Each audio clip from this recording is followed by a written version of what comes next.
I'm Chef Elizabeth and welcome to Cooking with Liza, my masterclass cooking series. Today, we're gonna make my all-time favorite dish, Ghormeh Sabzi, a Persian stew with aromatic herbs, beef shank, and a few extra spicy ingredients. We're gonna combine that with, of course, fluffy basmati rice with that sexy crispy tahdig at the bottom. And then no meal would be complete without a Persian Shirazi cucumber salad, of course. Chopped tomatoes, cucumber, fresh parsley, a little lemon juice, and salt and pepper. I'm gonna teach you how to do that right now. Ready? Let's go. We're gonna start off making the stew because it takes the longest amount of time. And here I've got trimmed beef shank that I bought from the butcher, and I just asked them to clean the silver film and some of the fat. So it's ready for me to chop and go. Okay, that looks good. So I'm just gonna cut these cubes, just like this. We're gonna go through and we're gonna cut the whole beef shank, and we'll be right back to show you what we're gonna do next. So I'm gonna get my pot nice and hot. Olive oil in the bottom of this pan. Just gonna get the meat in there in just one layer.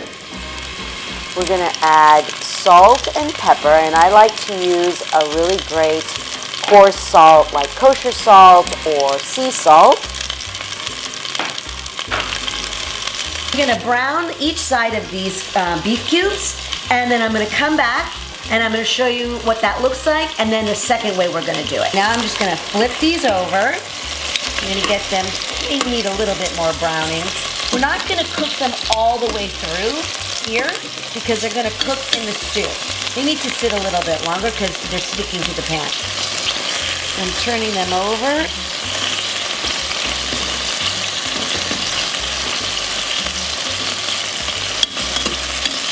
All right, so that's getting nice and brown. I'm just gonna take these out, and I'm gonna show you the second way to do this. I'm gonna take my pot off the beef. I'm gonna put the rest of the beef in here, and it's okay that the olive oil is still in there. And I'm gonna take an onion, just the way I showed you before, just the sauteing. I would have sauteed the onions with the meat as well until they got nice and soft and translucent and lightly caramelized. I'm gonna put the rest of this meat in here too, just right on top. Now I'm gonna cover it just until it's covered over the top. There we go. Now for the stew, we need a bunch of green onions, and this is a fresh bunch of green onions. This dish will feed 6 to 8 people. This is a dish you want leftovers of, because the next day and the day after and the day after, as it sits, the flavors just blossom and it's even more aromatic. And I'm just gonna chop these up. And this is a dish that you want the green and the white parts. I like to chop right up until the end. I like to live dangerously. All right, I'm gonna get a bowl for this so I have a place to set them.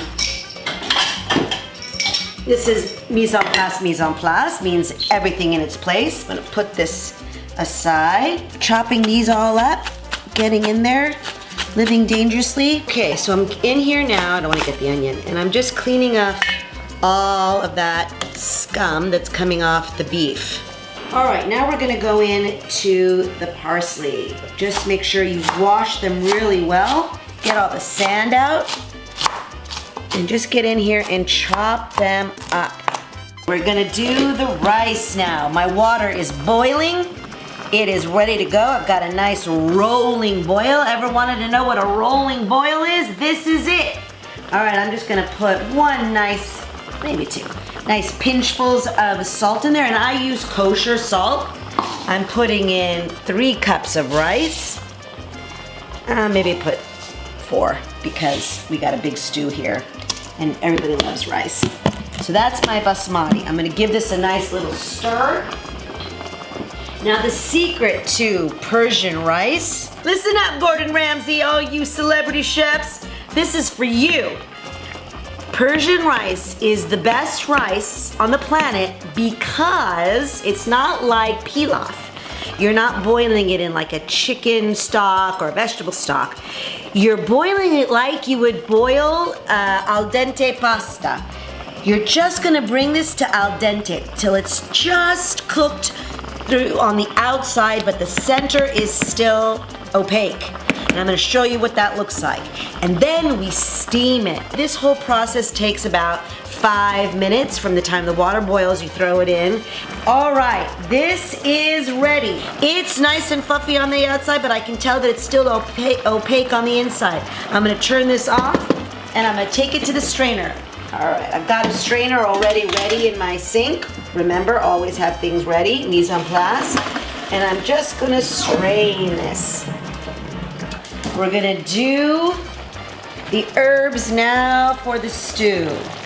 I'm gonna do about 3 turns of the olive oil. It's about 3 tablespoons. Okay, I'm gonna going in. That's what we wanna hear. Coming in for that sizzle, Crystal. Woo! Love that sizzle. I love that sizzle. That makes me happy. Bring in my parsley.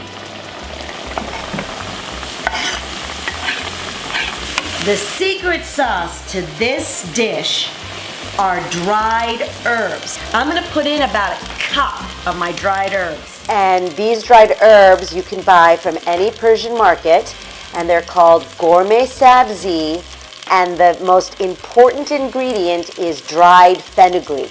That is what gives you the most amazing aroma. Looks like I may need a little more olive oil with a little bit of salt. Not even a teaspoon. I'm gonna add drained frozen spinach that's been thawed and drained.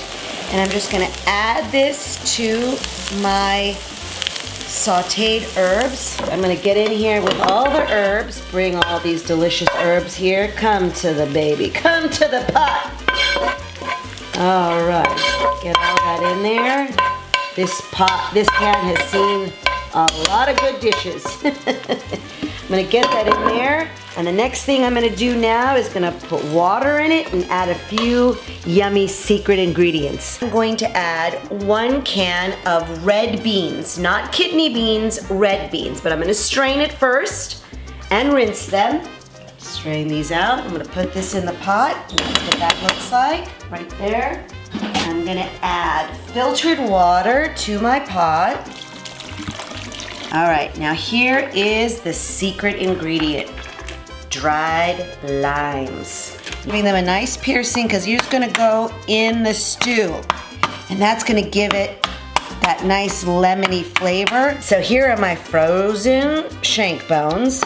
And they're still connected here, but that's okay. And here's the marrow that you're gonna wanna eat up deliciousness. And some meat left on it too, great for your dog. Gonna go right in the pot, like so. Cut a lemon in half, and I'm just gonna squeeze the juice of half a lemon into the pot. This is all the goodness. Now these limes are gonna soften and come down, and everything's gonna come together. You'll see what that looks like. Let that come to a boil. All right, now this is gonna go on the back burner, and it's gonna cook for 2.5 to 3 hours. I've got a nice russet potato here that I've rinsed off. And I'm gonna cut very thin, not very thin, maybe about 2 centimeters thin potato slices, just like that. An olive oil spray, and I'm gonna spray around the pot, and I'm gonna spray the bottom, just very lightly, because that's gonna give you that beautiful dome cake, rice cake. And I'm gonna put a little bit of olive oil blend on the bottom, just like that, not too much, just probably a teaspoon. Take my potatoes, cut side down, and I'm just gonna go and line them around the bottom of the pot. And I'm just gonna do this few. Usually I would make more, but I also wanna show you the rice tahdig as well as the potato tahdig and how that's gonna come out. So I'm gonna take a little salt and just salt the potatoes. Very lightly, very gingerly. And I'm gonna salt the bottom of the pan too. Just a little bit of my pepper. Just sprinkle it ever so lightly. with a little bit of turmeric. Now the rice that I strained earlier is nice and dry, and you see that they're nice and separate, not clumped together because I allowed it to drain and to dry. I'm just gonna pour it in here like so, and I'm gonna go into sort of like a pyramid shape, just like this. We got a nice medium high right there, and we're gonna let that go, cover the pot for 15 minutes. So I've got 3 little pats of butter, just like that. You don't need too much. And I'm gonna take my paper towel, I just took like 2 sheets and put it together. And you're gonna let this steam for about 45 to 60 minutes. And your rice is done. We're gonna have that crispy tahdig, the potato tahdig, and the rice tahdig. So no Persian table would be complete without a little plate of feta cheese, some olives, some nuts, some basil and mint, some of this bread, which I have crackers of right now, that I'm gonna show you what I'm gonna do with here. Feta cheese, Valbresso. I'm gonna drizzle a little bit of olive oil on there. I'm gonna crack some fresh pepper over it, just like so. I'm gonna take some pitted Kalamata olives, because we love the Kalamata, and put them in our little serving dish, pretty serving dish. I'm gonna take some basil from my fresh plant, snip some leaves off, oh, just like so. Make it look really pretty. The sangak crackers. You can also buy the fresh bread that they make at the Persian markets. They've got the bakery, that big old wheel, that big oven right there in the store. Now Crystal's gonna follow me over to the dining table to show you what this beautiful meal looks like when family comes together for the authentic Persian Ghormeh Sabzi dinner. Come with me. Here we have our first course, our little starter, a beautiful cheese board with French feta, the olives, pistachios. No Persian table is complete without nuts, dried fruit, our apricots and our dates. And you start this off with a very happy, happy beginning. Okay, our stew is ready, our khoresh, as we say in Farsi, is ready, and the rice is ready. So we're gonna turn off the flames, and we're gonna start plating it up. Oh, look how fabulous that looks. Do the famous dome trick and see if it actually works. Use a towel to hold the handles because they're gonna be hot. And we're gonna flip.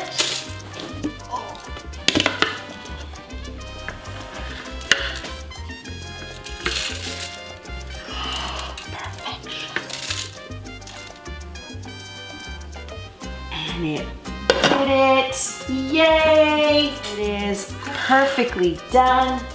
We'll put a little parsley garnish on that. That's our rice. Okay, I'm gonna take my shank bones out. This absolute delicacy. I'm just gonna ladle this stew right into the bowl without trying to make a mess. Follow me to the table where we're gonna try our delicious feast together. Come with me. The table is ready for your guests to dive in. Dinner's ready.